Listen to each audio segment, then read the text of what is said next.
د مزار شریف ښاروالۍ د هدایت پر اساس د ښار د ټولو ناحیو مسؤلینو په خپلو اړوندو سیمو کې له استوګنیزو کورونو او عمارتي تاسیساتو څخه څارنه پیل کړه. ورته مهال د نهمې ناحیې امیر وویل چې د دوی د څارنې ټیم هره ورځ له استوګنیزو کورونو او عمارتي تاسیساتو څخه څارنه کوي چې تر دې مهاله یې څه باندې 3000 کورونه او دولتي تاسیسات ثبت کړي دي.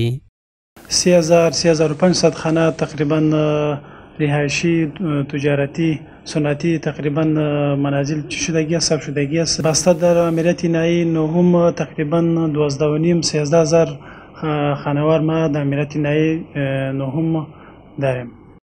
همداراز ښاغلي ثاقب خپلو عوایدو ته په اشاره وویل چې دوی د روان لمریز کال له پیل څخه تر اوسه پورې 5.5 میلیونه افغانۍ عواید د صفایي جواز لیکونو او د ښاروالۍ د جایدادونو کرایو له درکه راټول کړي دي.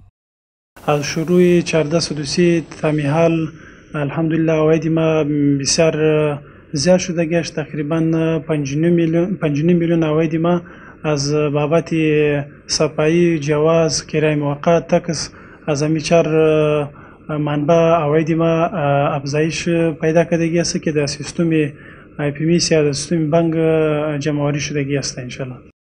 د مزار شریف ښاروالۍ د نهمې ناحیې د مسؤلینو له لوري د ورکړل شوو معلوماتو له مخې په یاده ناحیه کې 28 کوڅې څه باندې 14,000 استوګنیز کورونه او عمارتي تاسیسات شتون لري چې له 3,000 څخه زیات استوګنیز کورونه د دغه امریت له لوري ثبت شوي دي.